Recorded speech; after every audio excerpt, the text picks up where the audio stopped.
We'll call this meeting to order. Neil is out today, so I will be leading this meeting. And thanks for your patience and understanding in advance as I figure out the order of things. We'll start with the roll call. If you're here, say you're or present or raise your Zoom hand. Andrew, please. Jeff Rogers. And Cassie, did you want to take that opportunity right now or afterwards? That's okay. I'll do it during updates. Jeff is not here. Covey here. Kelly. Here. Lauren. Here. Mark. Here. Neil is excused. Rory. Here. Serena. Here. And Smita is also not here. Here. I'm here. Sorry.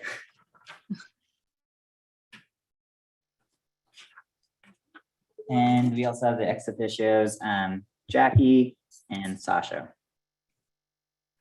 We don't see them either. Okay.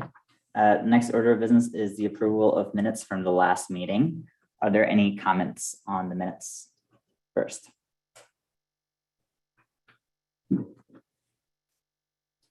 Okay, if there are no comments, do I have a motion to approve the minutes? Just real quick, where are the minutes? I don't think I've even seen them. They were attached in the email Oh, right. from Cassie. Got it. And we sent them out a little bit later this week, but I sent them on Tuesday, I believe. I motion to approve the minutes. All right, we have a motion. Do we have a second? I'll second. And then show of hands for approval for the minutes. All right. Andrew, you're abstaining. I'll abstain. Okay. Good call. And we have, okay, sorry. Any folks that are not approving the minutes? Okay, I think everyone approved them, except Andrew. Oh, you know what? Actually, Smita, no, she's good. I think she has had her hand raised Okay. still from prior. Okay, we will then move on to public comment. And we do have quite a few folks with us today. So is there a screen that has more information in public comments? Yes. Yep, Cassie's got it. So if anyone, I can, if anyone who is attending virtually would like to make a comment, you can raise your hand using the raised hand function, and then we will call on you in the order. And then everyone has 2 minutes to make a comment. Is there anyone in the room? There are a few folks in the room. These are our staff. These are all staff, okay. There's no attendees, non-staff in the room. Okay. And Cassie, we currently have, I think, 14 attendees I see on Zoom. Is there a limit to how many folks can provide public comment? No? No, we don't typically limit it. We just limit the amount of time, but I don't see any hands raised. So I think we can move forward Should be, without any public comment. okay. I do want to make sure people have a chance to make public comment and that it's clear for them. So if you are interested in making public comment, you can raise your hand in the Zoom meeting. And then if you're calling, I see 2 callers. You can press *9. You can press *9 to raise your hand. It's like maybe everybody's here for information. That sounds awesome. Great. We'll move on to the next part then, which is staff updates. And I'll pass it on to you, Cassie. Okay, thanks, Kavi. A couple of updates. One is that Jeff Rogers resigned from his seat on the committee. He just ended up having more conflicts than he was anticipating and didn't feel he was able to serve in the capacity that he had hoped to. So that left us with 2 committee vacancies. It came at kind of a good time because we're, of course, we were in the middle of committee recruitment. So we were able to fill both Jeff's vacancy, and then the other vacancy was the vacancy created when Percy left in January. So at last night's council meeting, the council did appoint 2 new committee members. We didn't invite them here today because they were appointed like 12 hours ago. But they should be joining in August. And then we also appointed a committee alternate. So the new committee members are Laura Tabor and Alexandra Sarusi, and then our committee alternate was appointed Christy Kimball. And we actually haven't reached out to them yet to confirm that their willingness to, but that is who the council appointed last night. So tentative on their acceptance and willingness to serve in those capacities. Hopefully we have them joining by August. And then my last update is just, of course, a reminder that this will be my last meeting with you all for a few months, and I'll see you all in October, but you'll be in great hands. So moving forward from here on out, tomorrow's my last day in the office. So from here on out, just if you ever need to get in touch about anything committee related, or even if you just like want to contact at the city in general, even if it's unrelated to the committee, you can reach out to Kate, who you've met, and she's here online today, and that's her email address on the website. And then you can also lean on Neil and Covey, as your chair and vice chair as well, for any committee work. And then please include Kate on all working group meeting invites. I think most of you have been doing that, where I've been forwarding them to her. And she will attend those as she's able to. It likely won't be all of them, but she'll be there for some of them. And if you really feel like you need her support for something in particular at one, again, just feel free to reach out to her and you should be good. Does anyone have any questions about that and kind of the plan for while I'm away on leave? Okay, well, that's it for my updates. And I'm sorry that I am not there in person for our last meeting together, but. Thanks, Cassie. And I just want to say we'll miss you and congratulations and good luck. Thank you. Okay, are we moving on to the next order, which is the transportation working group discussion? And do we have members of that group who are going to be leading this discussion for us today? Where's Neil? What do you think, Mark? Yeah, I mean, do you want to start or do you want me to start? I'll let you start. Sure. Because you wrote more of a memo than I did. Yeah, sure. So transportation working group is myself. I'm Mark, getting my headphones on, sorry. They can't hear me. We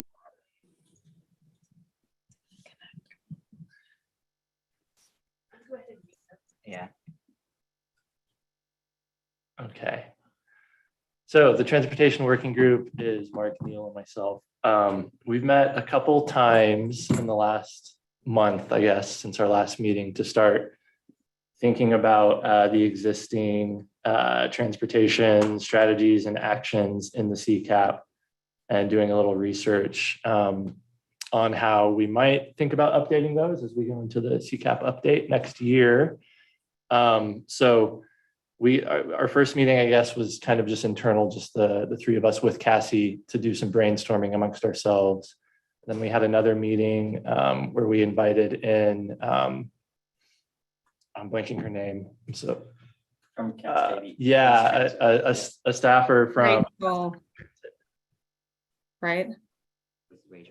Rachel. Yes, thank you. So because in our CCAP, we do have a few existing strategies related to transit ridership. In fact, strategy T3, and for anyone following along, the memo, the short memo that we worked up at the very end, has the existing transportation strategies and actions. So strategy T3 is increased transit ridership, and then there are 4 actions listed under that. So we talked to Cascade East Transit because, of course, they're the public agency responsible for a transit service in the area. So I guess just in the memo here, starts off with some reminders. The summary section of transportation is 36%, over 1/3 of the greenhouse gas emissions as inventoried in the original CCAP. This is a bit of an interesting area, I think, for the ECC and our work for implementing the CCAP, because most of these actions are tied to like other entities, like CET probably being the prime example, and also ongoing work that the city's been doing with its transportation system plan update, which was finalized in 2020. So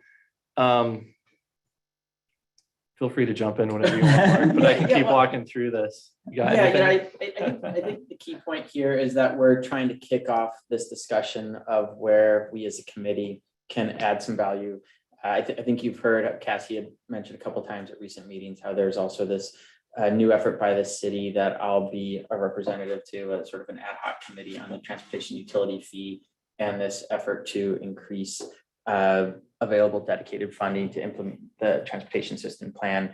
And in general, we've had opportunities to comment on priorities within the transportation system plan and trying to tie things into sort of reduced vehicle miles traveled, total vehicles on the road, and sort of pedestrian, bike, transit-based systems, and looking for opportunities for the ECC to comment on this, but also potentially help with some analysis around some of the policy efforts.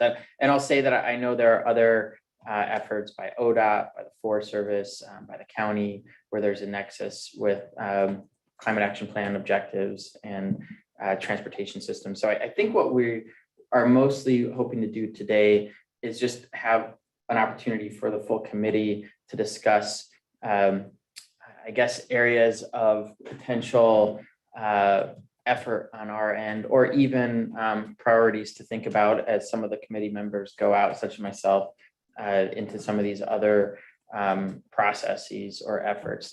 Make sure that we are sort of collectively aware, because it doesn't have as singular of a nexus with, say, carbon emissions as some of our other activities.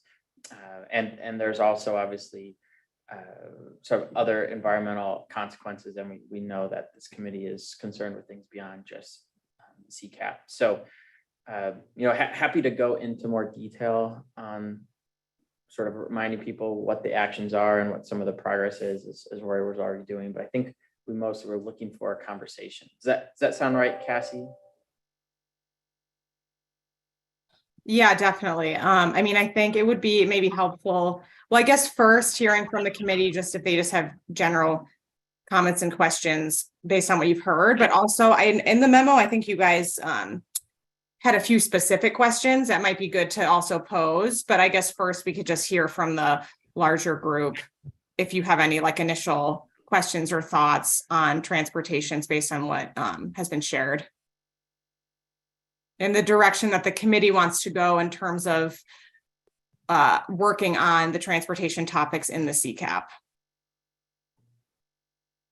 I mean, when to start, just starting from the top, is on the EV readiness plan, just an update of where things are there. I don't know, Cassie, are you able to speak to the EV? Yeah, would you like an update right now, or are you saying that you'd like a comprehensive update in the future at some point? What? Something right now would be great. Oh yeah, it's not a huge update anyway, so I guess I didn't mean to tease something more significant. So we just completed the EV readiness plan in late 2022. So the newer committee members never got the presentation, kind of the overview, what's included in that. Which is something that we can share, but just kind of off the top of my head, there were three main sections of the EV readiness plan. One was about kind of promoting EVs, and it was a lot of different communications and education work. So it was kind of a list of actions about promoting. And then there was a section that we called kind of enabling EVs. And that had policy recommendations of like different types of codes and things we could adopt to help encourage and remove barriers to EV adoption, which were mainly around like EV charging, like helping to support the deployment of EV charging.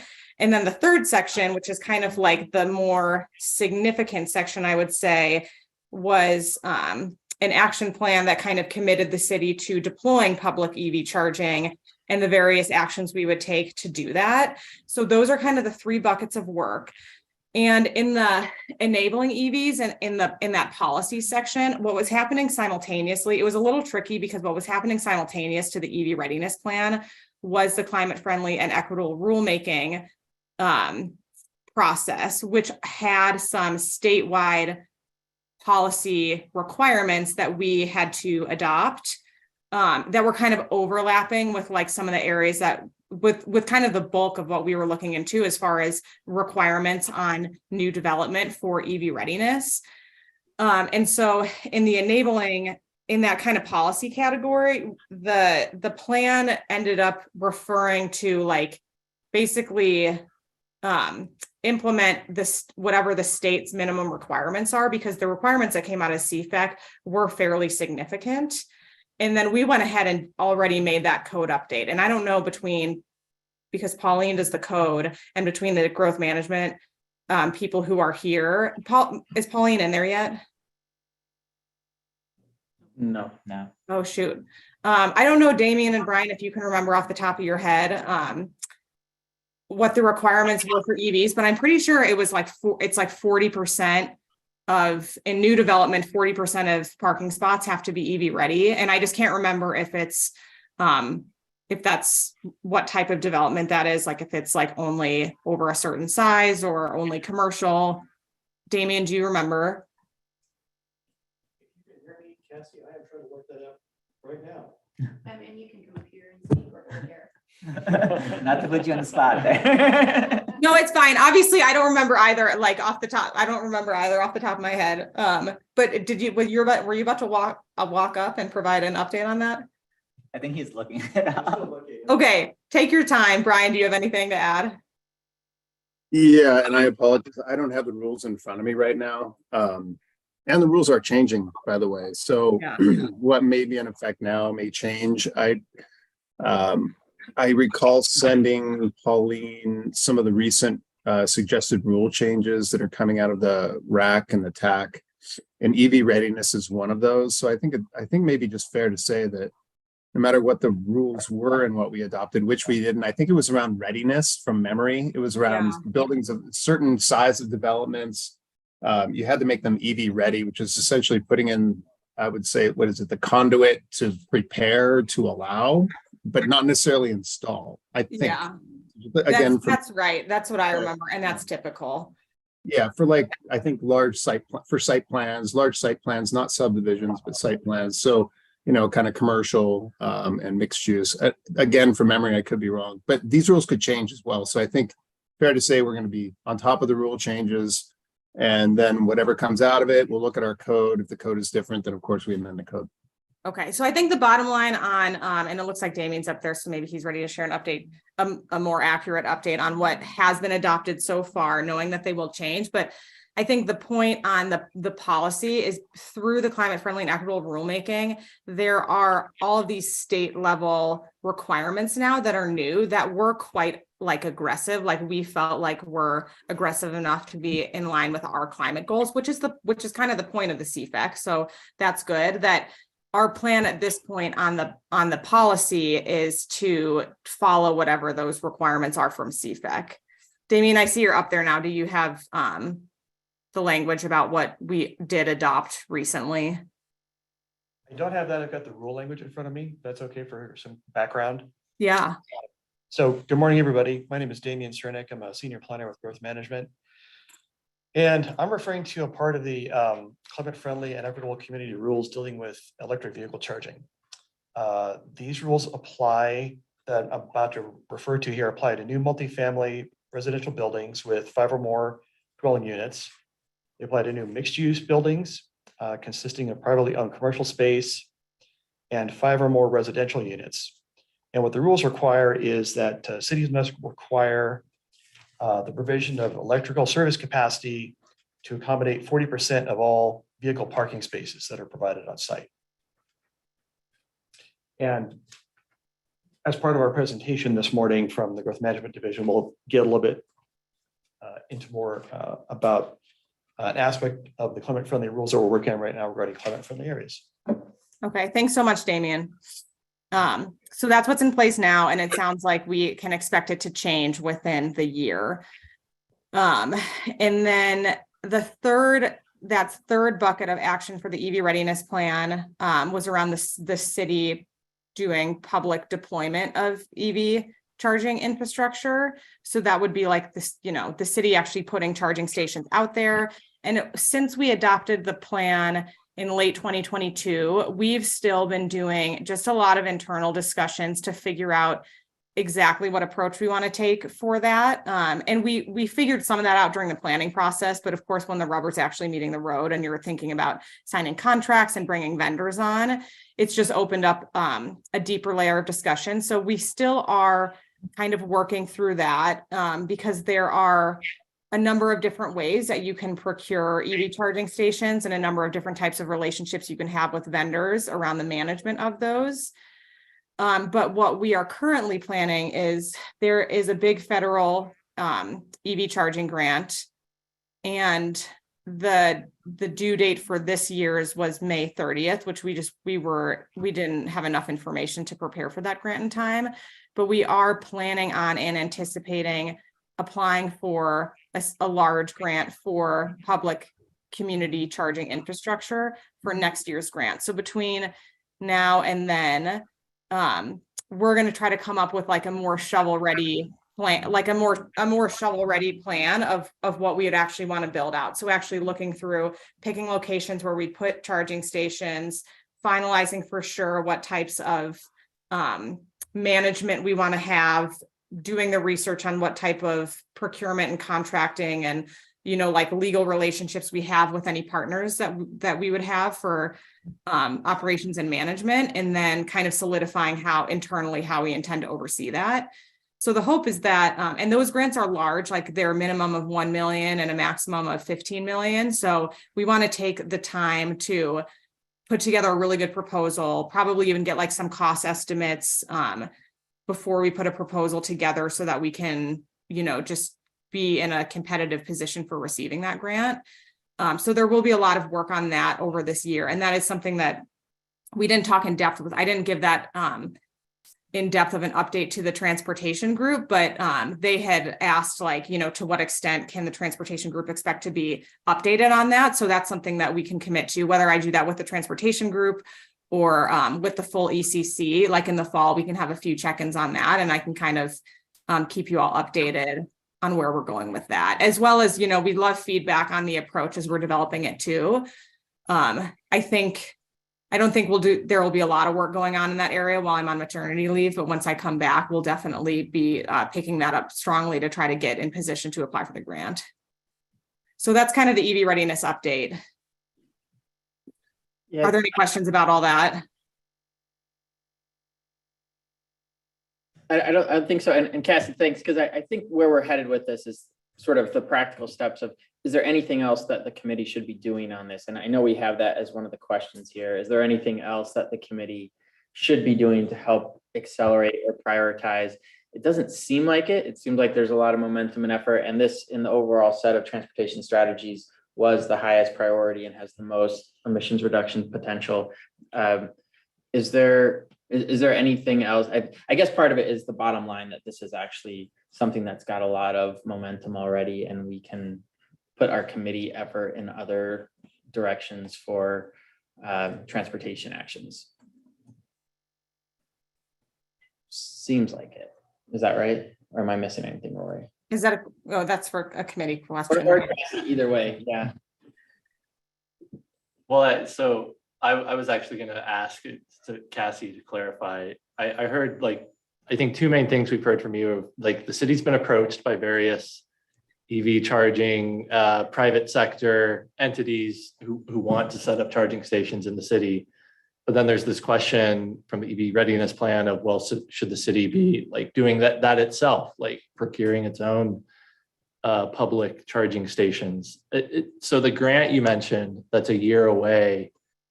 Is that for one or both of those, supporting one or both of those options, like the city doing itself, or supporting working with private sector companies doing charging? Well, it's a little bit of a combo, but it's more of the latter, in which if we had the capital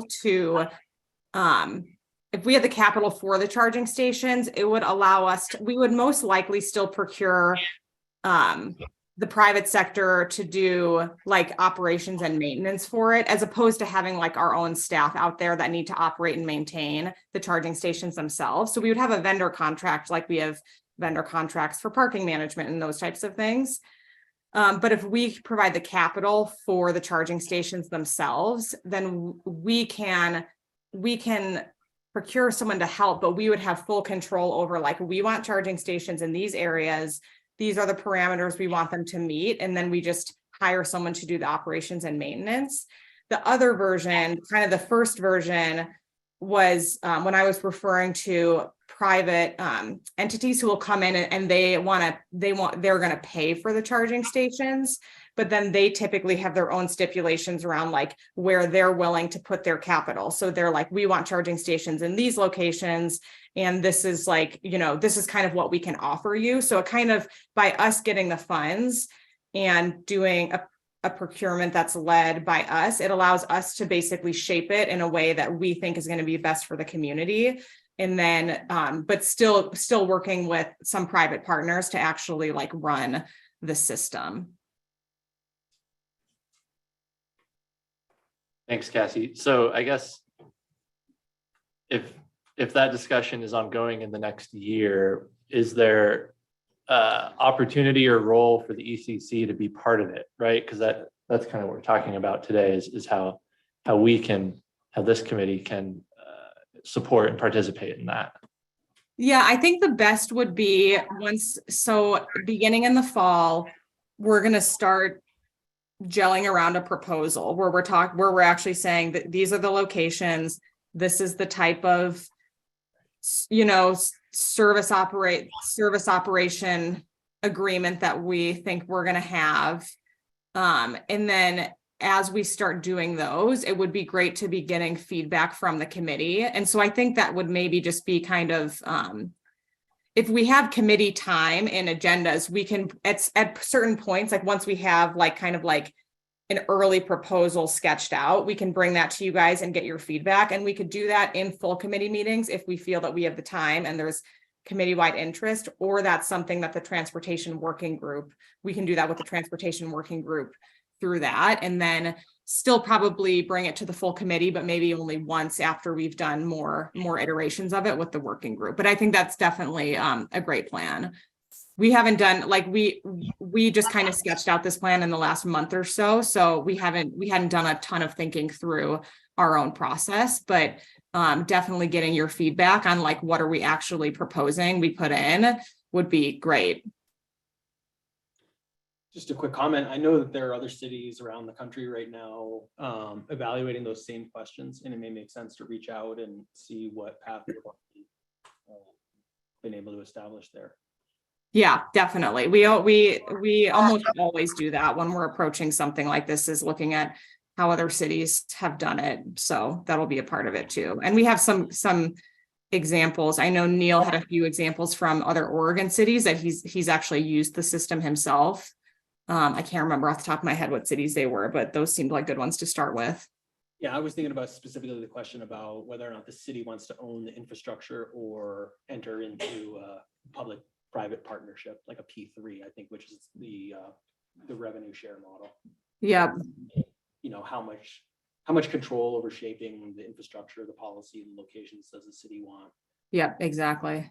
And what's the trade-off in terms of the capital expense versus? Yeah, and the good thing about the grant is, like, I think my thought after kind of working on this for the last 8 months, or really the last year since we started the EV readiness plan, is like, if we have the funds, the maximum amount of control that we can have over the placement and the structure of them is ideal. But we don't have the resources at the city to provide the capital for a lot of those. But so that's kind of the idea of going after the grant, is like, if we can get a bunch of capital so that we can have that level of control, that would be the first choice. And then if we don't have the capital, we'll kind of look at the other options and figure out like what's the most workable. But because we have been evaluating like the options where we put up almost no capital and the private vendors are doing that, we have been evaluating those. We are even kind of piloting a version of that in the Mirror Pond lot. And through that experience, I think we've kind of come to the conclusion that we think we'll be able to develop something better for our community if we have a much higher level of control, but we don't have the resources for it. So the grant is kind of the key. So grants are for. Yeah. Can I ask one more question? On Yeah. part one, which is like the education and outreach, is that being rolled out yet, or what's the timeline? That is not being rolled out yet. And it would not be accurate to say we have a timeline and a plan for that. Do you need ECC help for that? It's if the ECC is interested in encouraging us to get going on that, then yeah, that would be something that it would be great to have ECC support. Sorry, I missed it. Was that for the EV? For the Right. education and outreach. Okay. For, yeah, the EV plan. And then, yeah, I see Smita, your hand's raised. Go ahead.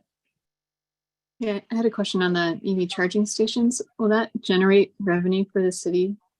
And if so, will that revenue feed back into the transportation plan? It all depends on how we like those decisions around what type of partnerships we have will affect what kind of revenue, if and what kind of revenue we can get. So it will depend a little bit. I've heard, and generally speaking, I've heard for cities to like install it and then try to like operate and maintain the things themselves, because in that case you'd be able to keep any revenue. In a lot of cases it's not fine. It's not like a serious revenue stream in any capacity. In some cases it doesn't even pay for running the program. So I don't think we're going into it like hoping that it's a significant revenue stream for us, but we definitely, there's a lot of devil in the details to figure that out. Thanks. Did you have something to add, Brian? Yeah, if I could, just for background, listening to the conversation, I'm sorry, I'm looking down here at my computer screen. That I was able to work with the ODOT Climate Office and look at the statewide transportation strategies trajectories, essentially targets for a number of different factors in the built environment, and then also some factors that they assume will take place that are targets, but not CFAC requirements. But I wanted to kind of provide context on this discussion because it's entirely consistent with, I think, where the statewide transportation strategy is heading. And I was looking at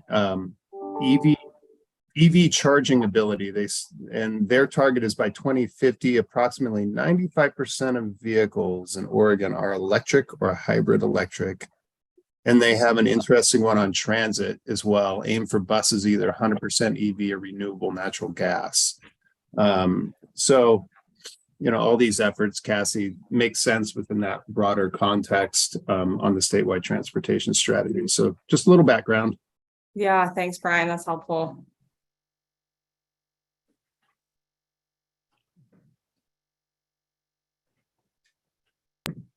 And just, I'm trying to unmute myself. And just a quick question on my end, Cassie, just a clarifying question. I think you answered this, but as you're looking at the revenue part of it as well, the ECC will be involved to the extent that it's interested in either the transportation group or the full ECC.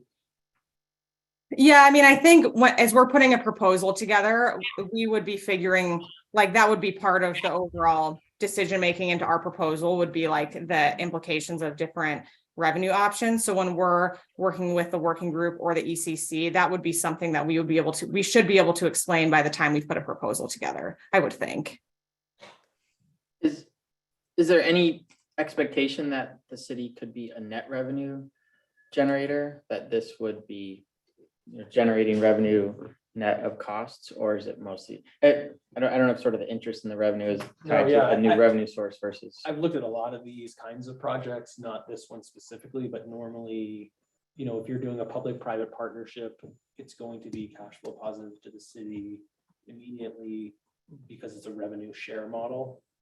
But if the city owns the infrastructure, it's probably going to be difficult to make that actually a revenue positive thing until the city is much bigger in terms of the use of it. So just as a thought, what makes sense, I think, is really to focus on the municipal fleet, which I know is already in that, in the climate plan, you know, and along with that includes the school district transportation and so forth, so that you get that, you know, kind of base of use and infrastructure, at least in place here in the city, and kind of some expertise, and then you can build it out as the demand is there. Thanks, no, that's useful, because I think where I'm going with this is I assume we want to remember that the point of this is to encourage as much EV use as possible. Yeah. So we'd want to have it as low cost as possible, as opposed to this is strategy to generate revenue for the city to do other things.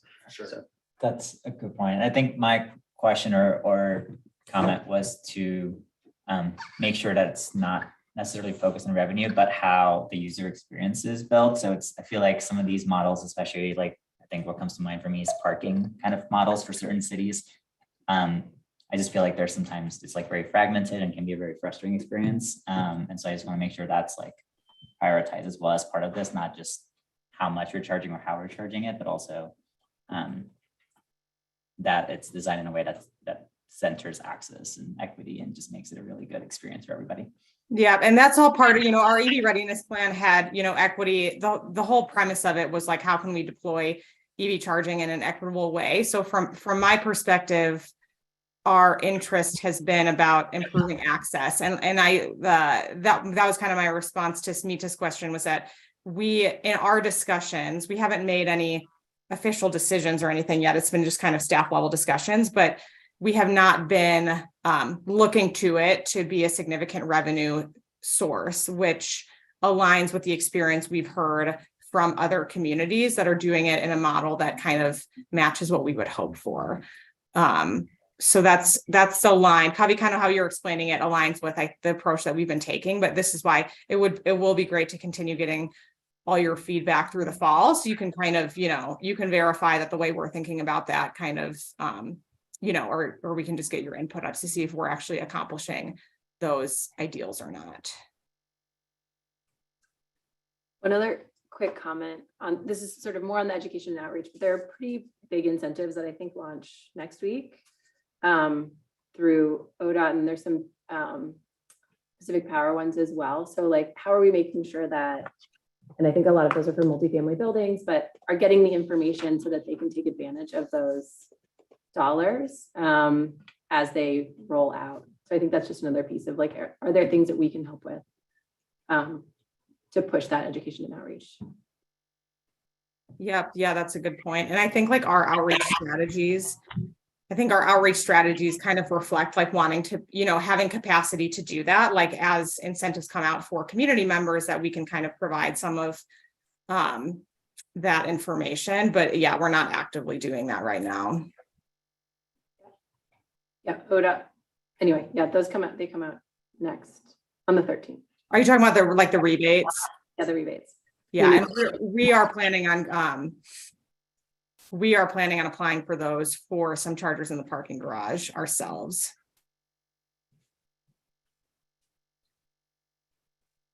Awesome. And I do want to provide more time for other parts of the transportation plan, because I think we have been focused on the EV readiness plan, which I know is a big part of it. But were there any other things the group wanted to share? Or I do have some questions, but also anyone else that has questions. Well, so I think where we were before we jumped into the great EV discussion was like general broad questions about transportation in general that the committee should consider, right? Yeah, because sort of running through those existing actions, EV is the highest priority, and there has been a lot of progress made there. The next highest in terms of the original prioritization and the emissions reduction potential is in terms of trying to encourage the transportation system plan, in particular on some of the bike and pedestrian elements.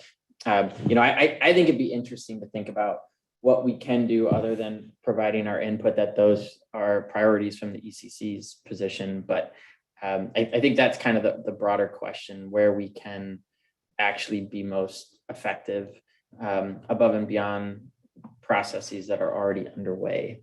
So I know that's probably almost a question maybe Cassie for the city at first, but also for the committee to think broadly about ways we can improve that or nudge that. I don't know, Cassie, if you have anything in particular you would say on that, or if it's more in our. And your question, just to clarify, is like, are there things you guys can be doing outside of the processes that we kind of outlined? I Like guess- the stuff and the SDCs and that sort of thing? Yeah, do we have all the pathways already activated? I'd say, I guess is part of the question. Yeah, I mean, I'd say that I would say that's like it kind of in the committee's court, and that's kind of with the transportation working group. I think that's kind of part of your charge, is to figure out if there are other ways that the committee wants to get involved. Yeah. Okay, so we do have some flexibility there.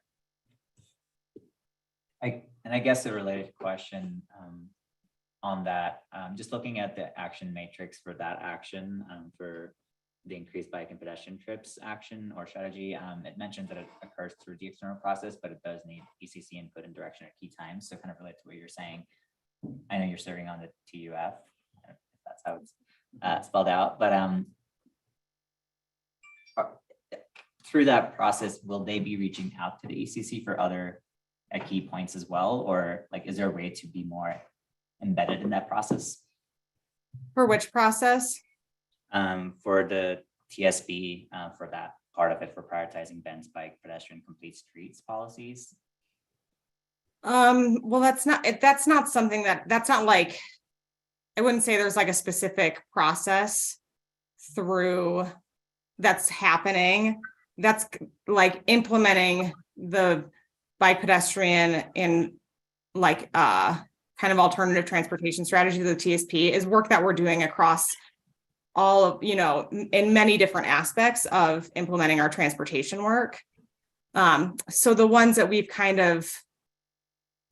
have been identified by the working group in the memo is like, there is connections to that with the TUF, there's connections to that with the SDC methodology. And then of course we have the general obligation bond, which is being deployed. And so there's a whole committee that kind of oversees that. So implementation of that is kind of happening through those different channels. And then the committee is participating currently in the TUF and the SDC methodology. So I think, and kind of to Mark's question, like, I think from my perspective, we have the committee plugged into the things that there are to be plugged into. So that was kind of your question for us. Like, from my perspective, there's not some big outstanding process happening.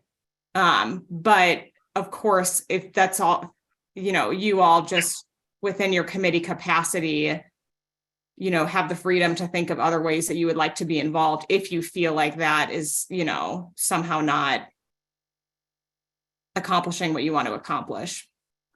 Yeah, because the reality is there is so much momentum behind this. There's so many resources already deployed and underway. There's the stakes and investment is of such a high scale that it's not something that ECC can take a lead role in or necessarily would. And it's, I also don't necessarily want to slow things down because it does feel like the process in general is moving in a direction that's pretty consistent with what ECC would hope.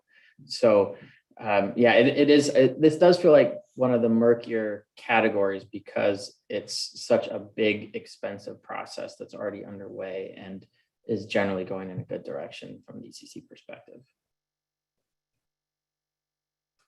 But we're still open yet, right? I mean, yeah, I agree. There's so many moving parts, but one thing that is noted in this short memo is that the transportation utility fee funding allocation process, I do think will be important for this action T2A, prioritizing our complete streets and bike ped policies from the transportation system plan. And if I recall correctly, and there are long range planning staff in the room who can correct me, but the TSP, when it analyzed how to most effectively reduce vehicle miles traveled and by extension, reduce greenhouse gas emissions from the transportation sector, I think it identified programmatic elements, so not specific capital projects, but transportation programs as like the biggest way, the best way to reduce vehicle miles traveled. So that's things like working with large employers, to do transportation demand management, right? Since they have so many commuters on the roads, like working with them to streamline that and do more carpooling and things like that. And the programs to do sidewalk infill and low stress bike network infill. So the TSP also, if I recall correctly, kind of it had a funding section to it, and it called on something like a transportation utility fee to do those types of programs to have the biggest impact in reducing vehicle miles traveled. So Mark's on that committee, which is a great start. So ECC will by extension have a role, but I think it's good for us to keep in mind that if we're serious about that action, that's going to be a huge opportunity. And I'll say that process hasn't started yet, but it is supposed to start relatively soon. But there hasn't been any contact or materials or any schedule or event planning yet. So just to make sure I understand and just kind of make sure my understanding is correct, we are already plugged in some of the key areas that kind of the transportation system plan, the TSP and TBOC, and like those elements, which I'm not as familiar with all the committees doing the work. It sounds like it's pretty spread out through different committees and different parts of the city. But we are plugged in terms of having our input and nudging it along and making sure the ECC's CCAP goals are included as part of that planning process and implementation process. Is that accurate? It seems that way. Okay. I think there's also just Cassie's general point, which is a good one. If there are blind spots that committee members are aware of or suggest we should investigate on the TSP. But I think Rory, your point is a good one. Sort of, we should be mindful of the process and be careful to be observing it so that we don't miss opportunities. And right now, we're not aware of any missed opportunities. Okay. And I want to make sure we're good with time. Actually, Smita, go ahead. I just saw your hand. Sorry, quick question. Is there an opportunity to kind of influence the materials like for the transportation plan, such as using low carbon materials? Is that too late to change that? Well, we have in the CCAP a strategy about low carbon concrete. I don't think that's something that would need to be like in the TSP. The TSP is not like under development right now, so there's not really an opportunity currently to like affect the strategies in that. But I think low carbon materials would be something that would be pursued outside of the TSP anyway, in terms of like where it sits. I mean, maybe it'd be integrated, but it doesn't have to be. So it is part of the CCAP. So that's one of the waste and materials actions. That's something that we could look at, fleshing out a little bit better. Okay. It was concrete specifically, but for transportation, that's the biggie anyway. Yeah. Okay. So they're already considering that as they are implementing the TSP, is the potential to use low carbon concrete or I would say it's part of the CCAP that's not actively being implemented or really considered. So that's something that this committee could recommend that the city, start seriously implementing. And then we could like have a discussion about that and figure out what needs to happen to like make that direction kind of something that is fully integrated and in place. Okay. Sounds good.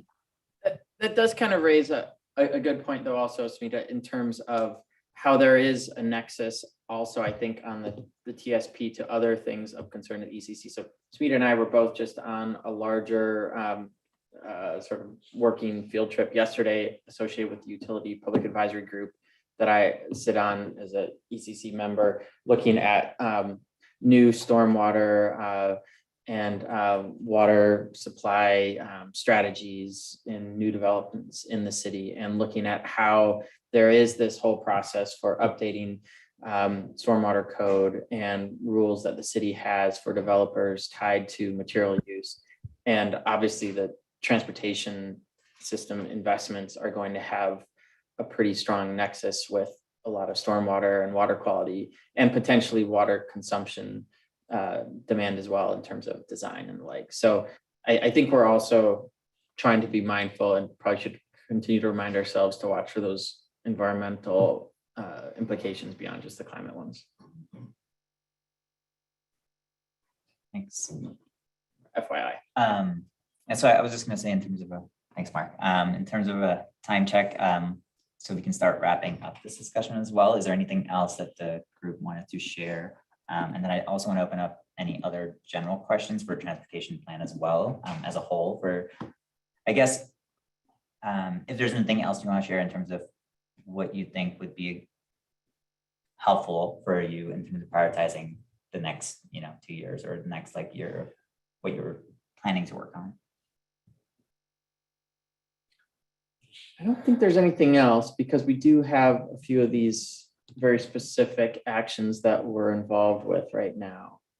But I think we are receptive. And I think Rory's intro in terms of being aware of good candidates for the CCAP update is probably one of the key pieces. And that's almost sort of just even an update of the language of the strategies to fit where we actually are in the TSP. I think that's right. It's probably like too soon to try to jump into like prioritizing things. This is more just informational. So unless there's other specific questions, I don't think I have anything like that we need to talk about. And that's today. It's okay. I did have a question, but also want to make sure others have a chance. I don't see any hands right now. I was just curious because I was again reviewing kind of the matrix of CCAP progress, and I see that kind of the T4 strategy, which is promote ride sharing. So the action T4A is encouraging the use of carpooling, van pooling, and other modes of ride sharing, which mentions that it requires ECC initiation and direction. So it is one of the actions kind of more in our control. But I didn't see that noted anywhere in the kind of, was that something that was intentionally considered but not seen as something to tackle right now? And I asked that because I know I brought up in previous meetings, personally, one of my roommates actually brought up to me that he really wished there were more options to be able to carpool or take buses to Mount Bachelor during the winter. And he was surprised that that wasn't more commonly available.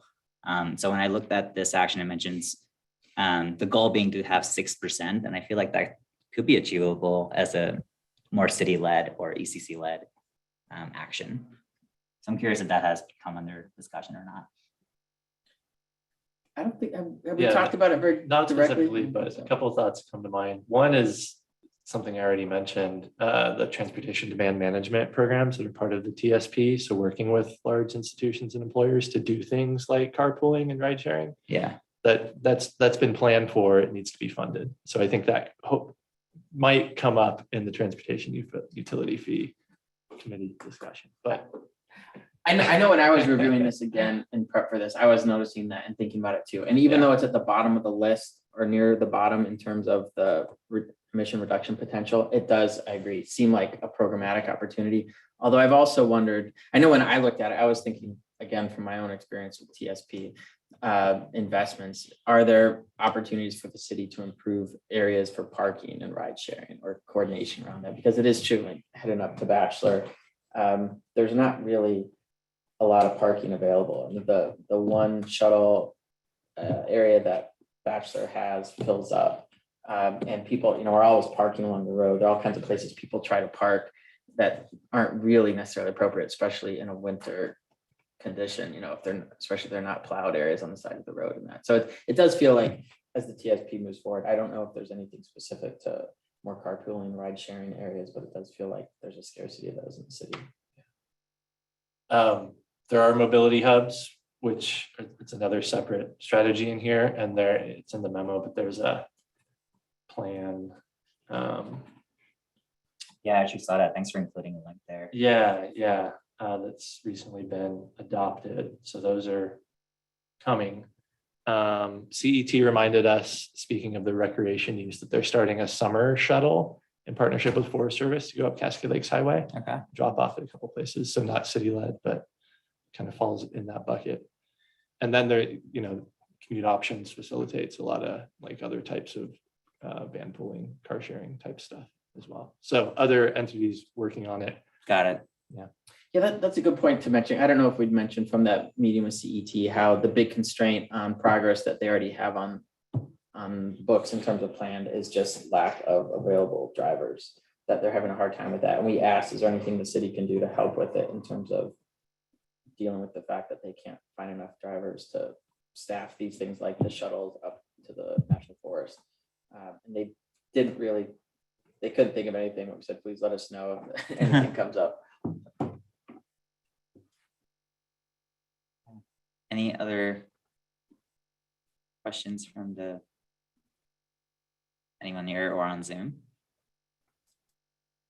And one, I guess, quick question, follow-up question from me for clarifying. I am not someone who frequents Mount Bachelor, so I'm not very familiar with this, but are there spots where people can kind of meet and easily find other? Is that something that's still under development, or is it already, is there a shuttle that goes there regularly? Are there There's a carpooling shuttle. options? There's a shuttle, okay. And then is there an easy place for people if they're going by themselves and they just want to stop and pick somebody up? I don't To know about meet? that. I don't think No, that's like a Or very, like an an app where they explicit can easily program. use that? Yeah, like there's a couple places on the way out of town that people tend to park a lot. There's not a lot of space there, and there isn't really anything, I think, formal. I mean, it is an interesting idea. I think most people think about the shuttle, but the actual carpooling option feels like a good idea that has probably not been used as much as it could. And I think just understanding more about the utilization of the shuttle and how you know, how you do better there. Thank you. All right, so if there's no more questions, I think we can, is that good to wrap up discussion from both the working group side and Cassie from your side? Yeah, I think with the remaining agenda items, it'd probably be good to keep moving forward. Awesome. Do we want to take our quick lunch break and then come back for the remaining two items? And do we want it to be like a working lunch?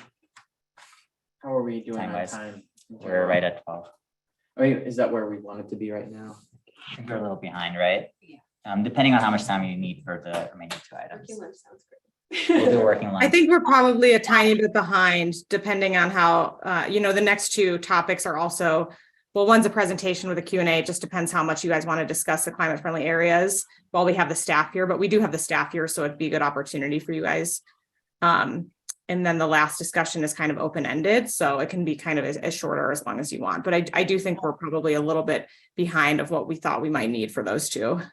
Let's do a quick 5-minute break, and we can grab lunch, use the restrooms if we need to, and come back and continue and keep eating if we need to. Thanks.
All right, we'll start this meeting again, and we'll be having a working lunch, but we do have folks from the city's growth management division who are going to be giving a presentation on the climate-friendly areas. So I'll pass it off to them.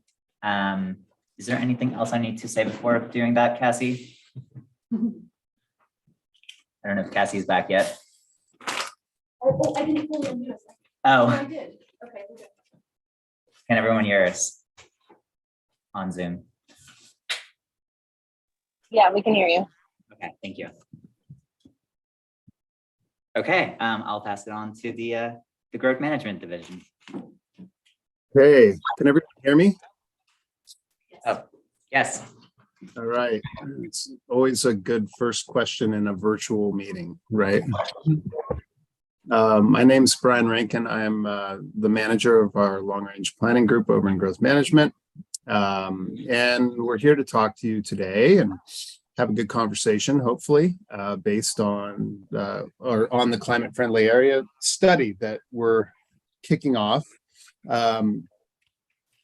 Climate-friendly area study is required by the CFAC rules. We're all really happy and kind of relieved to meet with a group that knows the CFAC rules really well. So we can all speak the same language, climate-friendly equitable communities or CFAC rules.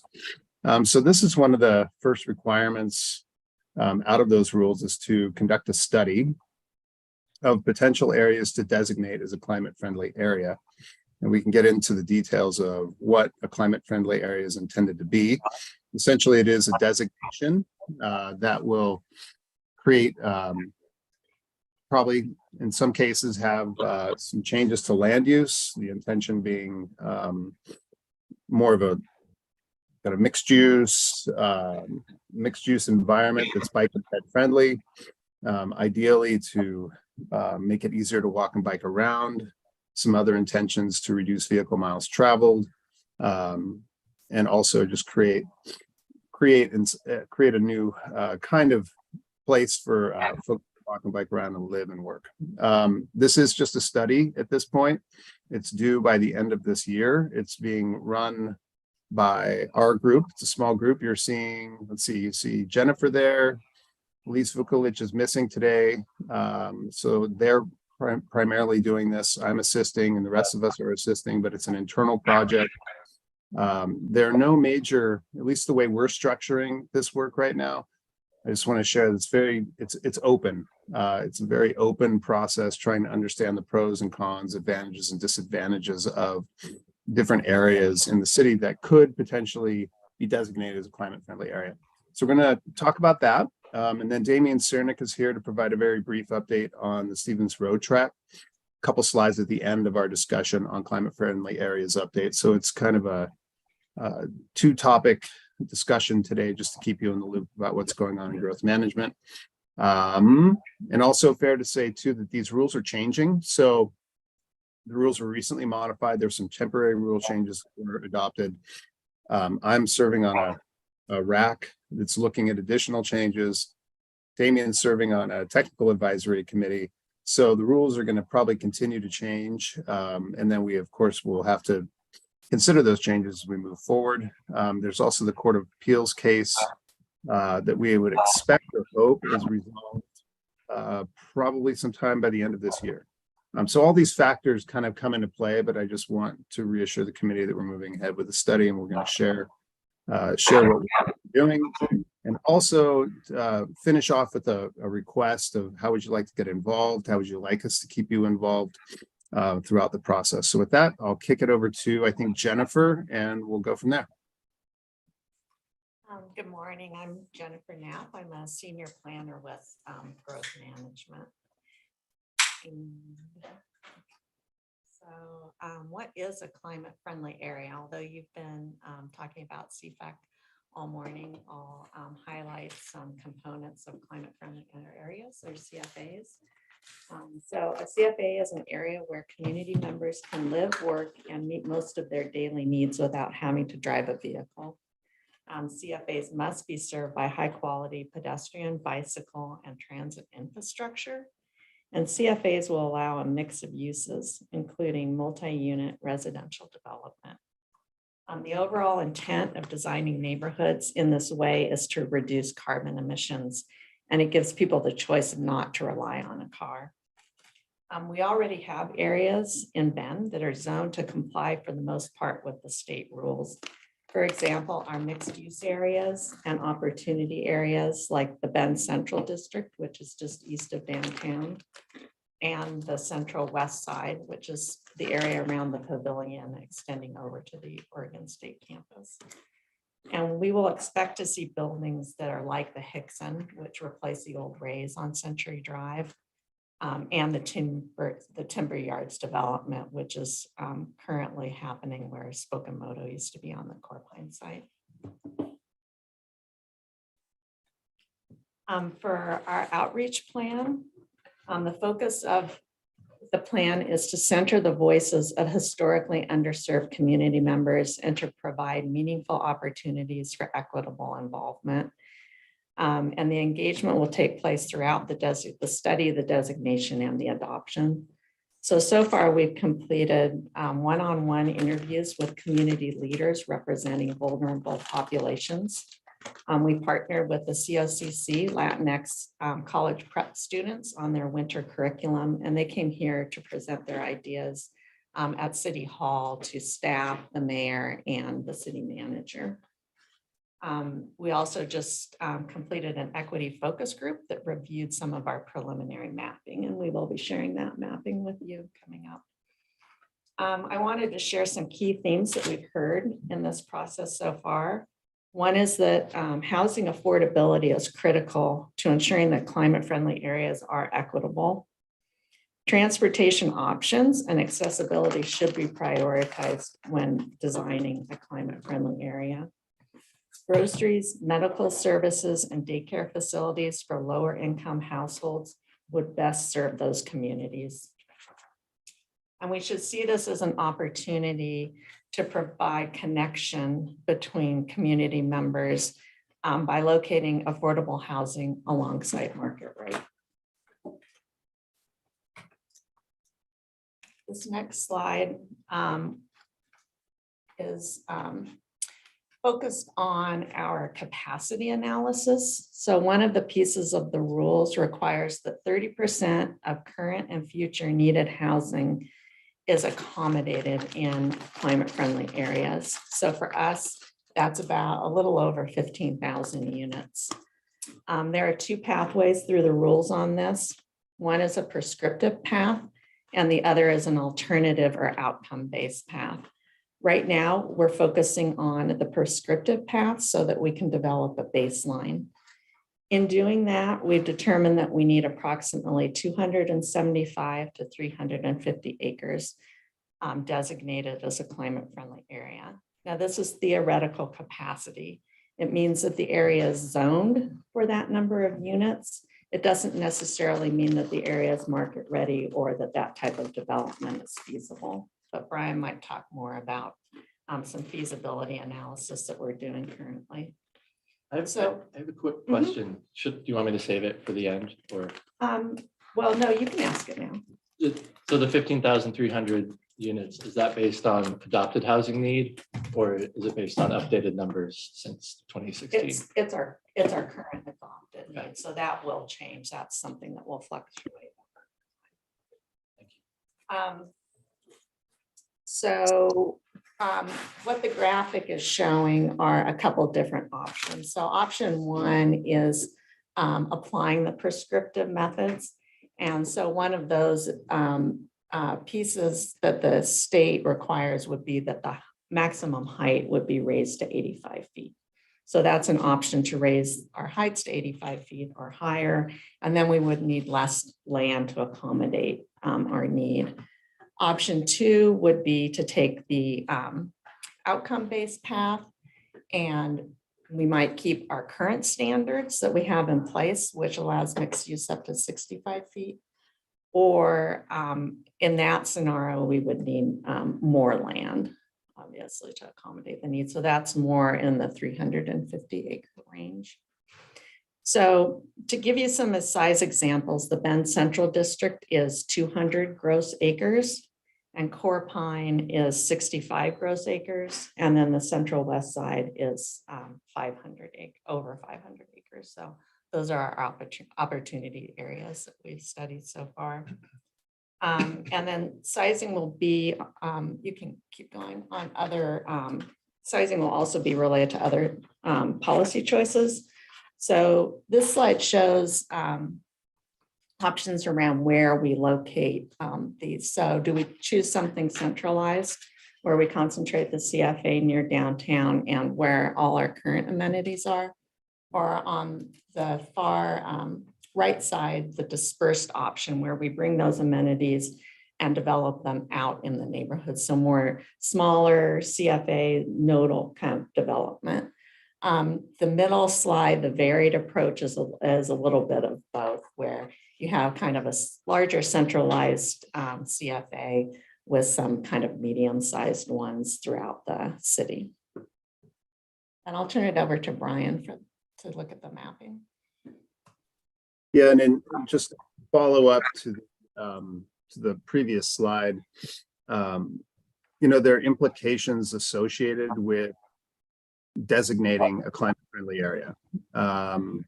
And I apologize, I'm working at home today. I don't have all my notes, and I don't have my CFAC rules in front of me, so I'll just do the best I can from memory. But in particular,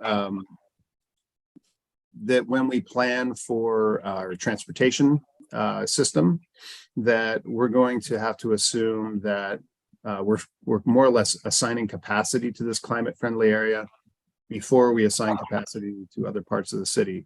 It's kind of an odd part of the rule, but I think the intention is to assume that when you're making those assumptions in your transportation plan, it will tend to kind of drive investments to those areas first.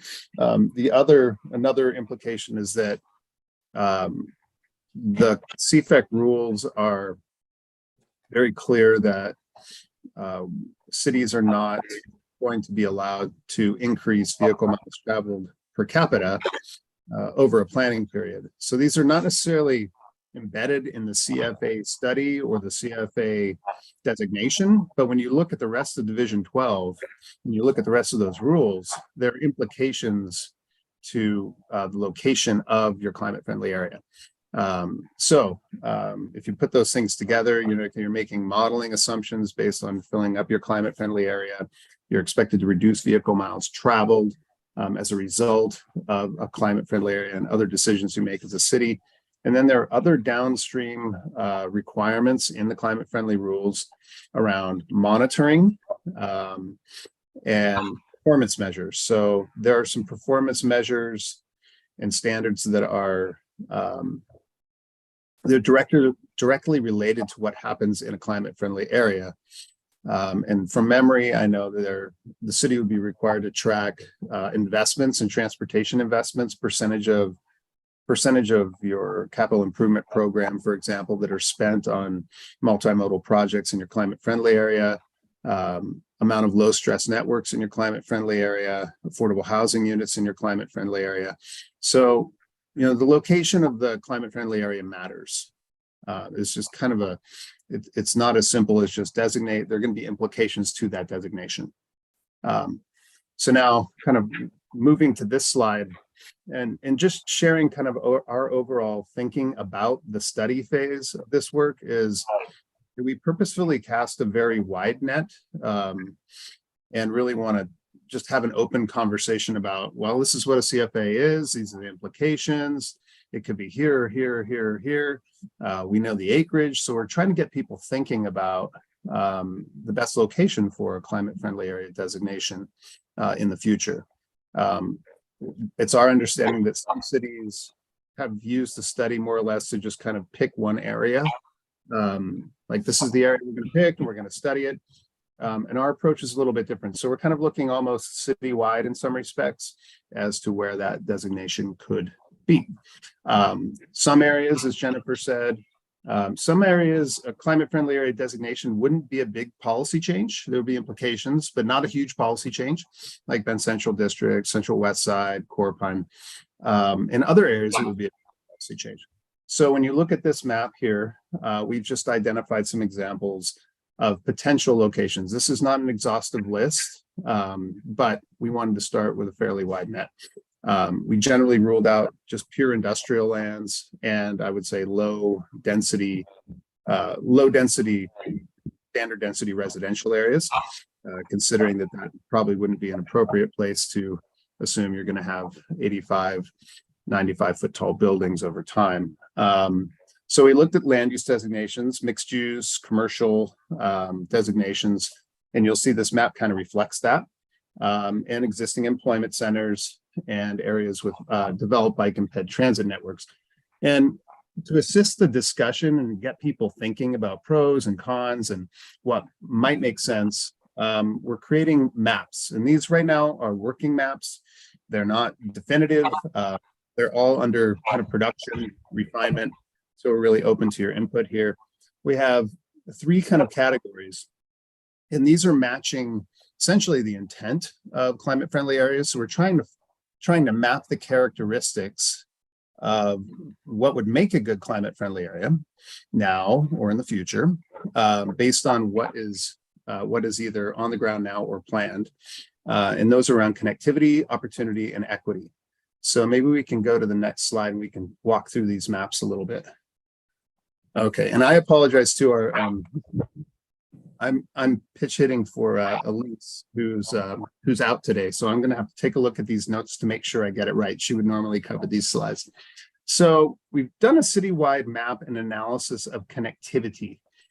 So what you're seeing here, if you can imagine, and I'll go through the data sets that are shown here, but we have taken a number of data sets and then put them together essentially, and then overlaid a 25-acre hexagonal grid across the whole city. So in essence, what we've done is said, look, let's take all these characteristics of connectivity, and then let's sum them up to a 25-acre grid so that we can look at where in the city we have more of these or less of these based on that 25-acre grid. So if you see this pattern, you'll be like, what's that pattern?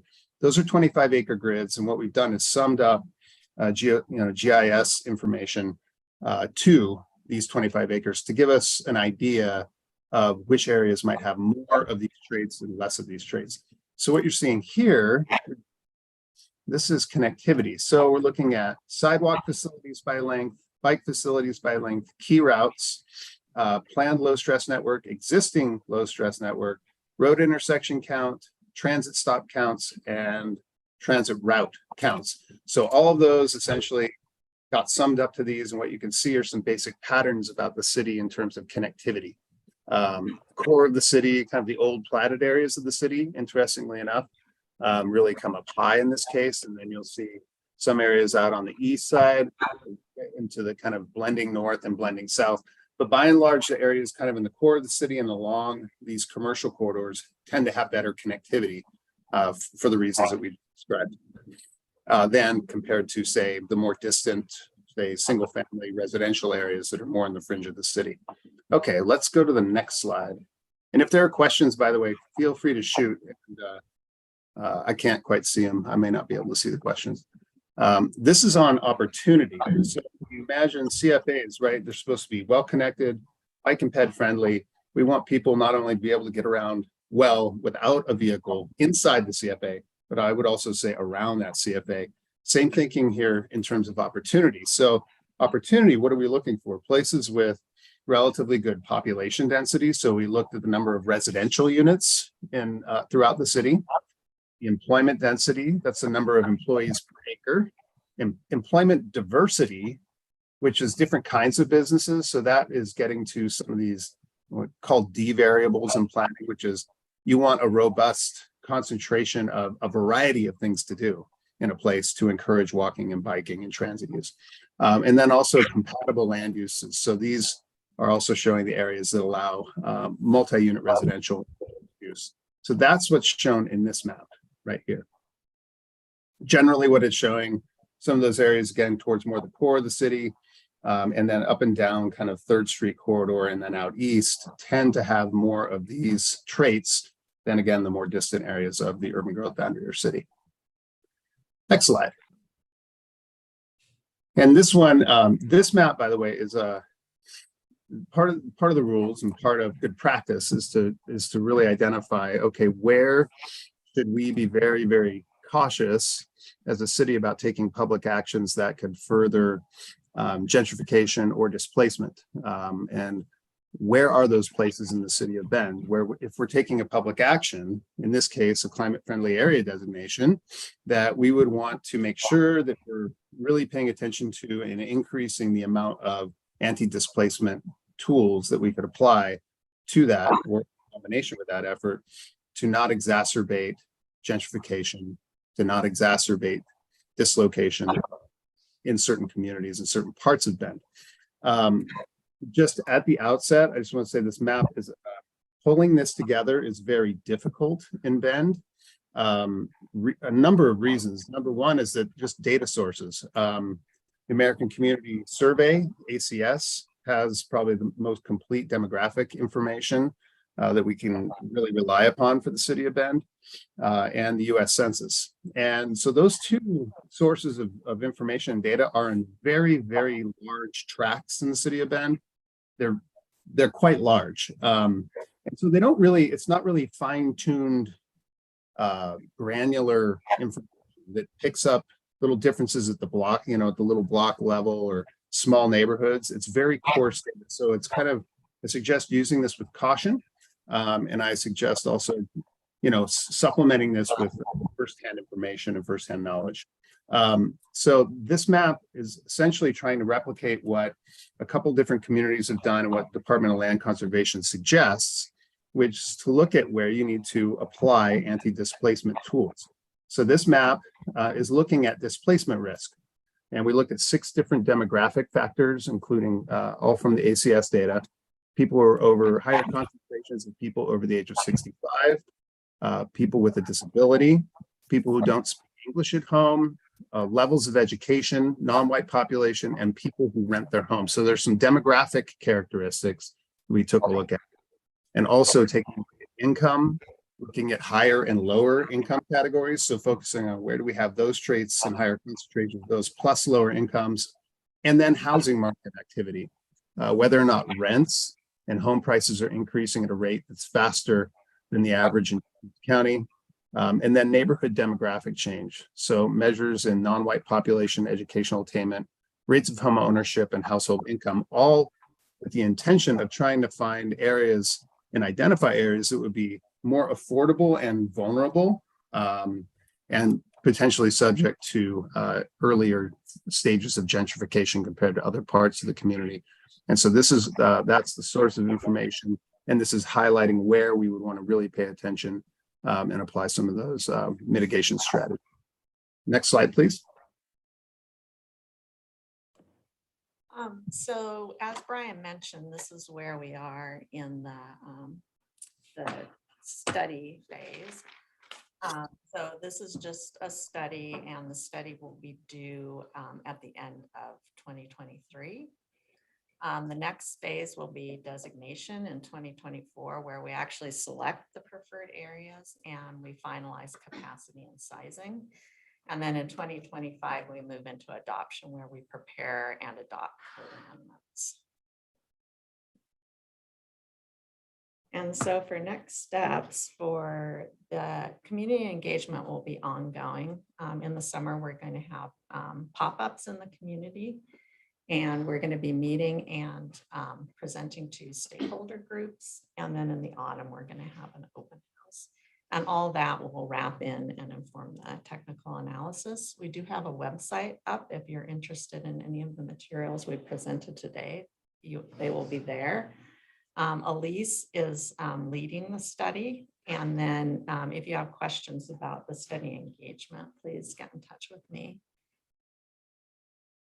And now we can move on to questions, and also if you could indicate what you'd like your committee's involvement to be. Yeah, and if I may, just maybe for clarity too, is what's the end product here? The end product is essentially a written report. It will document what we've learned. It'll document the engagement process, and at least what we're hoping is that we've cast this very wide net possibilities. We get feedback. So we have some data and analytics to explain pros and cons. We have feedback from multiple sources. We package that up into a study. We continue to refine and review, and then we would send it to the Land Conservation Department of Land Conservation Development at the end of the year. And that's why we're here, is to get your input and get your feedback and your thoughts, and also talk about any further involvement. Thank you. All right, we'll open up the floor for any questions or comments. Well, go ahead, Rory. So one initial comment is, I guess, referencing that slide where there's the different options of like a large CFA in the center versus the more dispersed. It occurred to me that if we think about areas of the city that are already close to meeting the requirements for a CFA, that almost feels like the easy solution, right? Whereas if we think of other areas that might be harder, we can spread out the benefits to a larger swath of the population throughout the city, even if it's more of an uphill lift to do the code changes required to transition those places to CFAs. So my initial thought is I want to make sure we don't just target the areas that are already close to being CFAs based on current zoning, and think about actually transitioning other areas of the town to build these types of neighborhoods where they don't currently exist. I like that. And that was going to be just one of my comments on that too. Just second that, especially after looking at the mobility hub report that was shared and where they're planning on those hubs. Has that been taken into consideration for climate friendly areas in terms of the mobility hubs placement to see if those are adjacent? Oh, go ahead, Jennifer. Sorry, I can't read body language through the camera. Yesterday, and Eric Lint from CET has also been involved in the focus groups, and so they're definitely ready to support wherever a CFA does get designated as far as.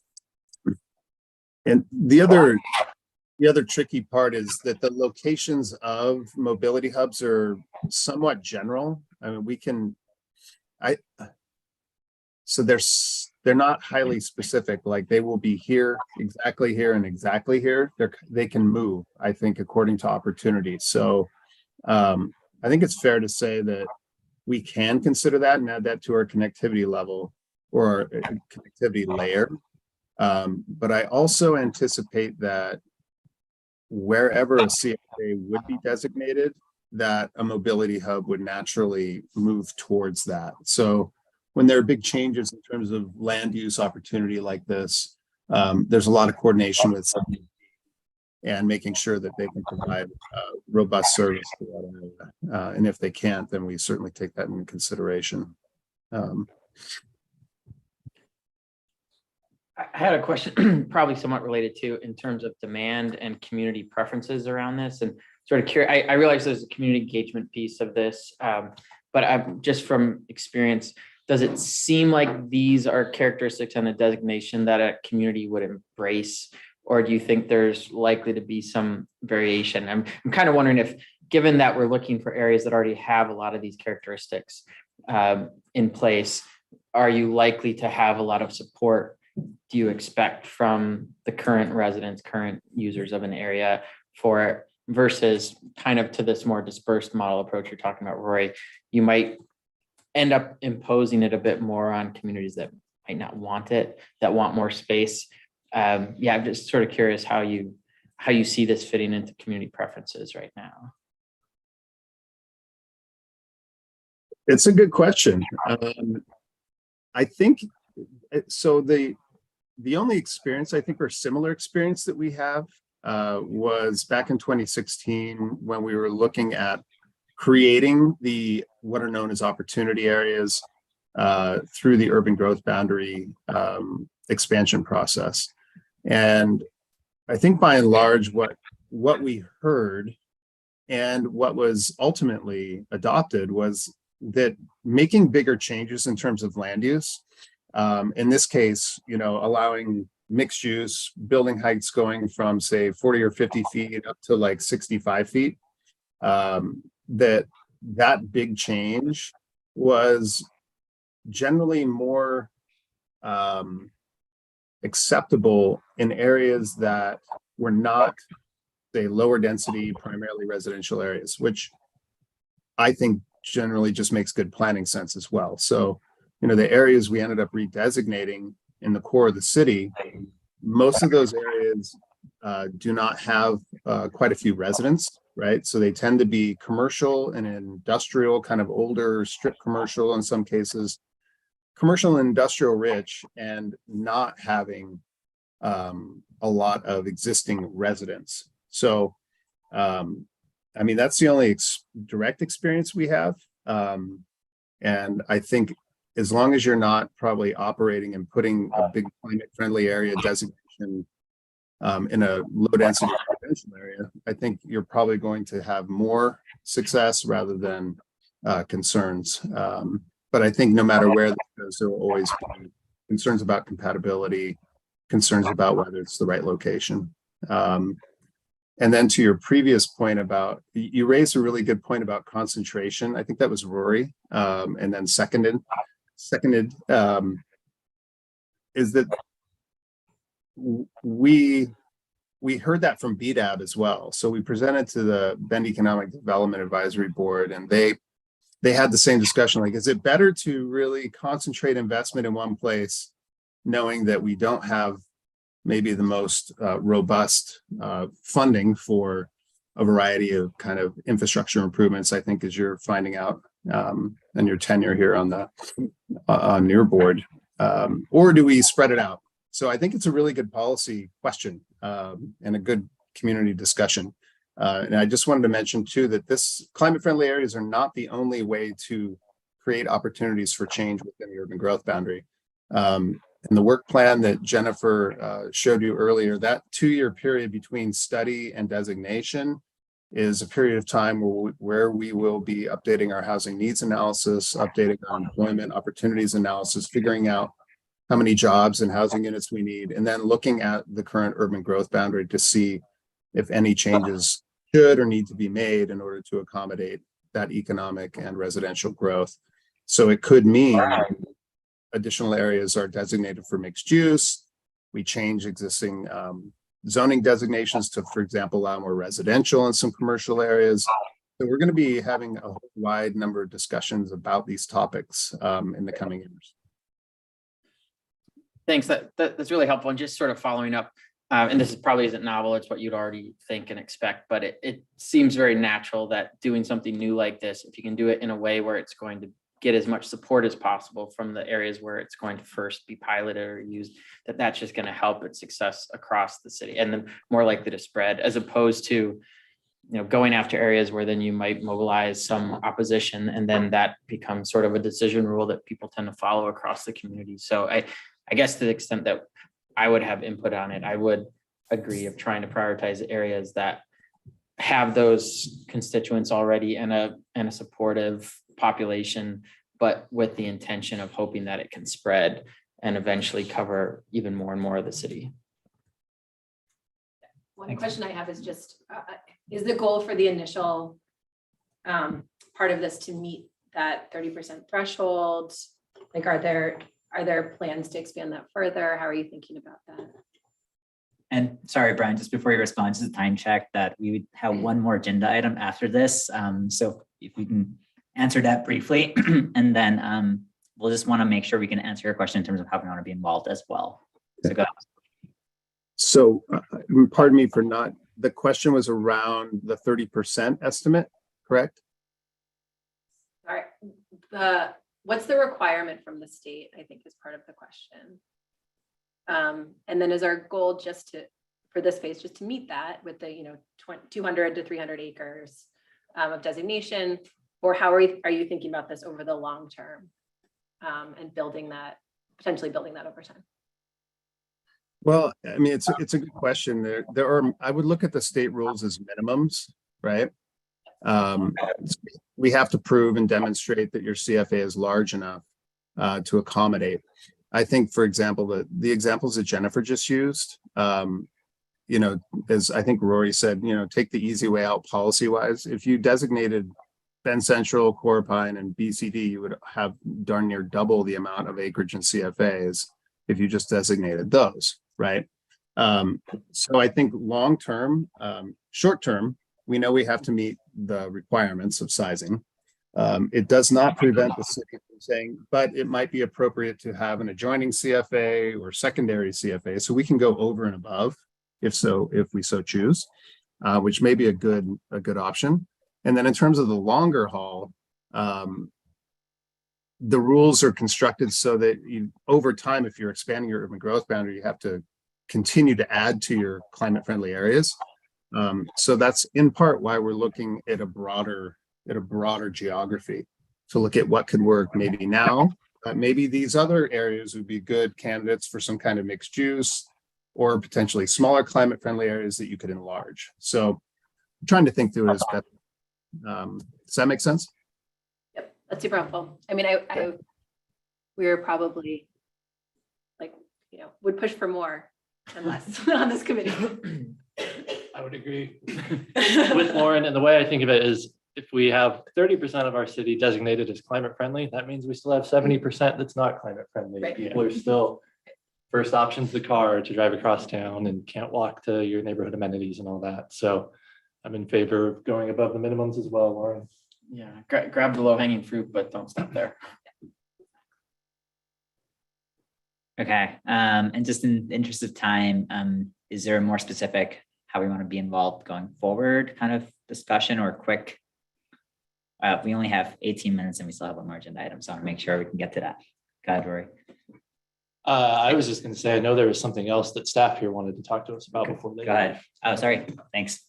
Well, you know, the good news is you get 2 presentations for the price of 1 today. So, but also be brief because I know you've got another item on your agenda. So, again, I'm Damian Cernick. I'm a senior planner with the Growth Management Division, and we're going to shift gears from our work on climate-friendly areas to focus on a specific tract of land that we've been working on for the last couple of years, the Stevens Road tract. This is a property that's currently outside the Bend urban growth boundary.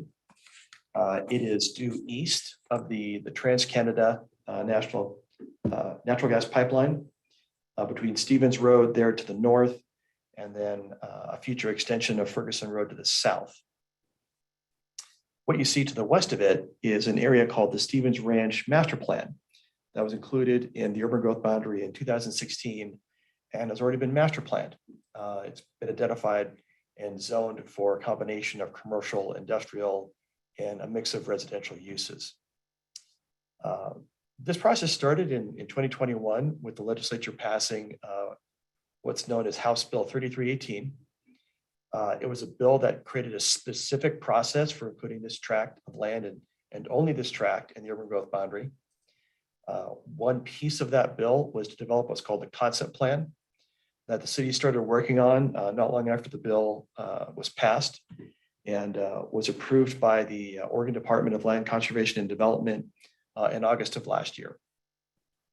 My next slide, I'm going to highlight some of the key pieces of an alternative that we're using from that concept plan.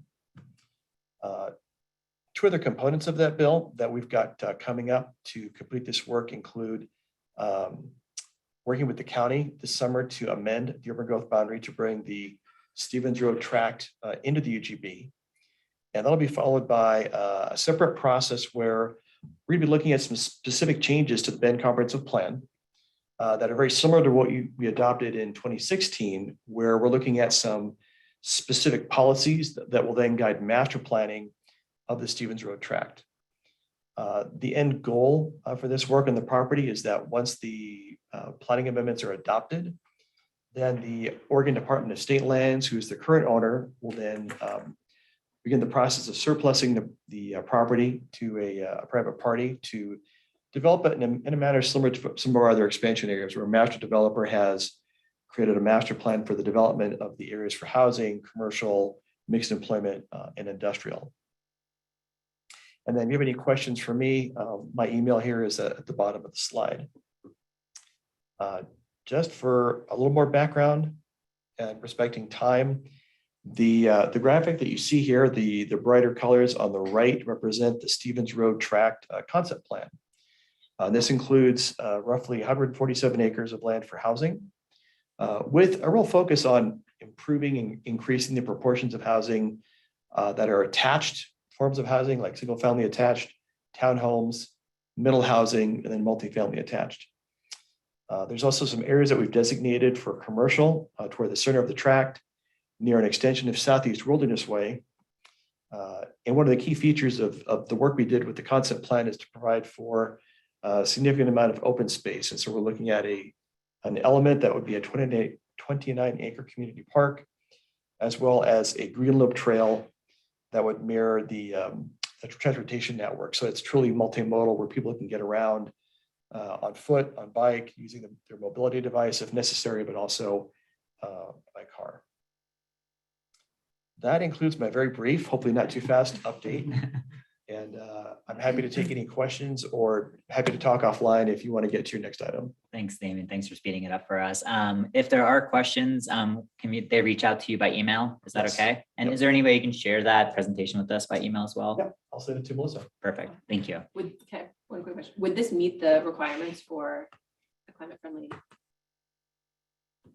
community, like neighborhood that we were just talking about?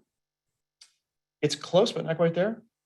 I think one of the differences between a climate friendly area and what we're looking at here is climate friendly areas would tend to allow for more multi-story buildings, multi-unit housing, Yep.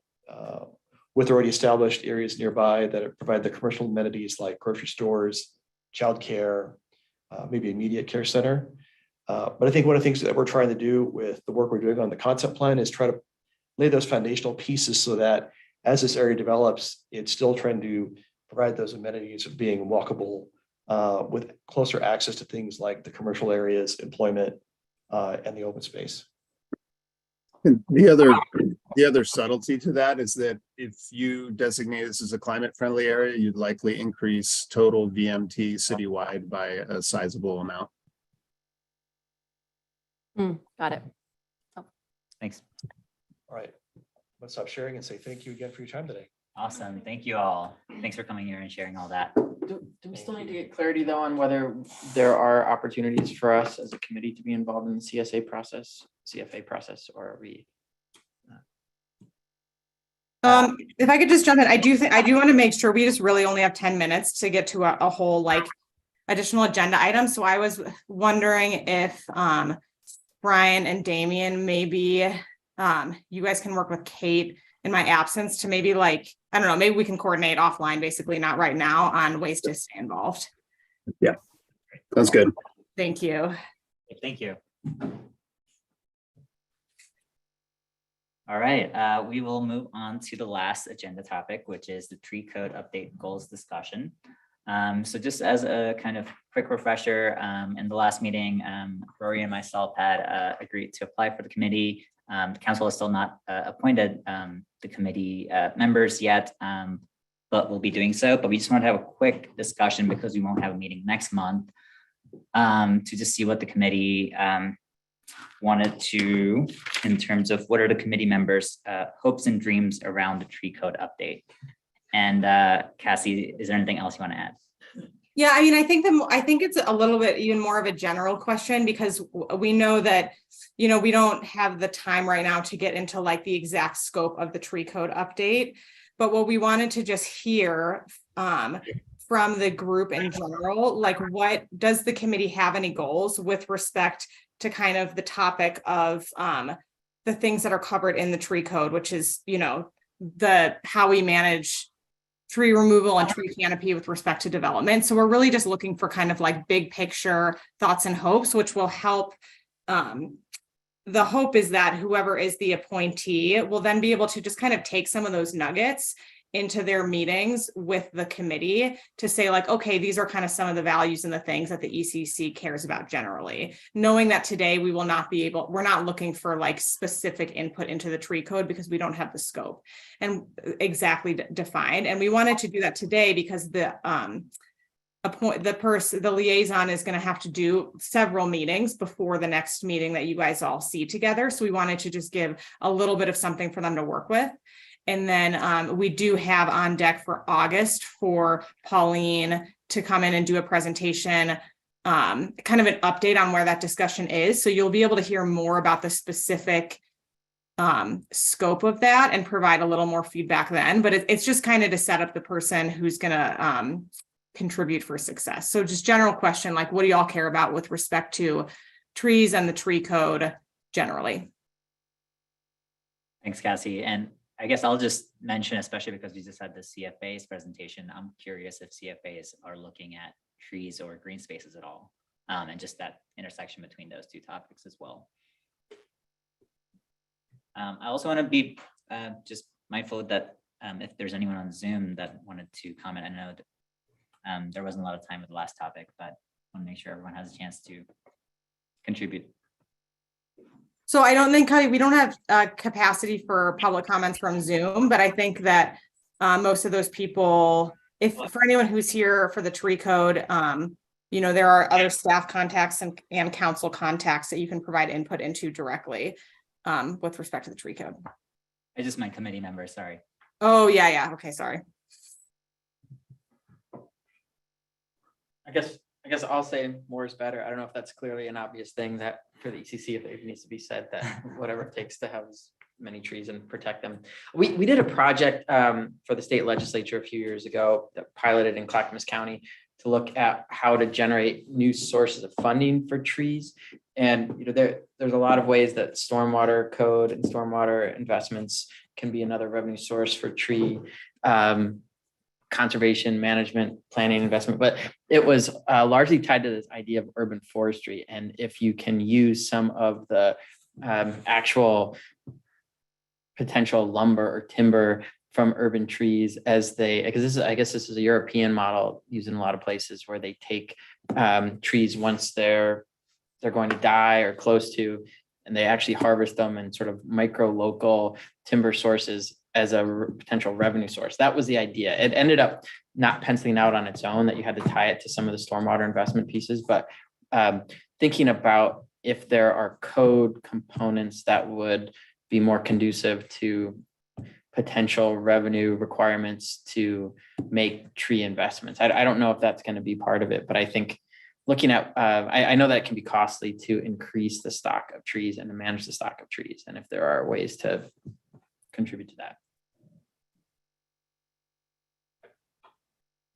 I think we're in agreement in terms of what the outcome needs to be. I think everybody would like to see more tree cover. To the extent we can limit additional regulation, I think people are also in favor of that. So, you know, I think we all want the same outcomes. We can just take a look and see what that is. In other words, like a lot of times real estate developers will be encumbered with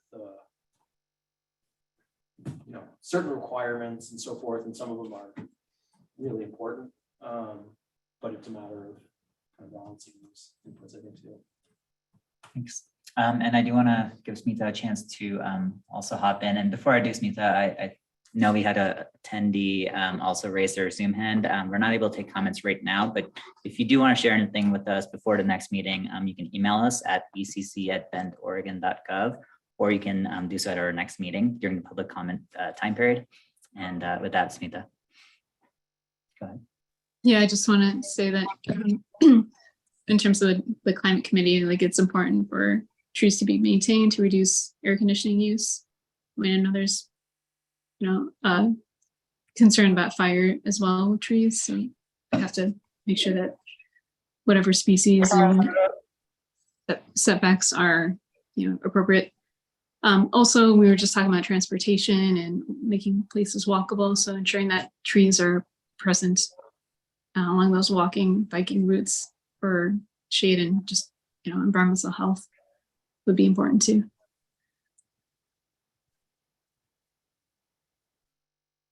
I'll throw in that I think there's current disparities throughout the city of current canopy cover. And I would hope that the tree code update process would kind of consider that and perhaps like tailoring code to address that. I also, the like street tree comment that Smita just made me think that, you know, that it kind of ties in more with stormwater, because often those areas are catching runoff from streets. So I just hope that that code update process would kind of work hand in hand with any like street tree and stormwater provisions as well. I think a lot of time that gets left out of the public narrative when a new development's going in and you just kind of see some trees come down. And We are talking about that in that. cool.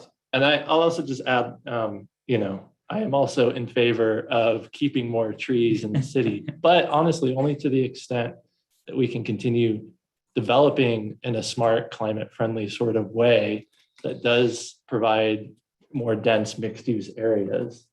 You know, the way I think about it is if we go all the way on preserving every tree that's currently standing in the city, then we can't have that type of climate-friendly community that we just heard about today. Ironically, and then we end up having to build at a lower density and extend further out from the edges of the town, which leads to, in my mind, like often worse environmental and climate impacts. So it's a balance to me. It's not 100% every tree must be preserved. We also need to build the needed housing that we have a responsibility to provide, and hopefully in a more climate-friendly way than we have historically. That's great, Carmen.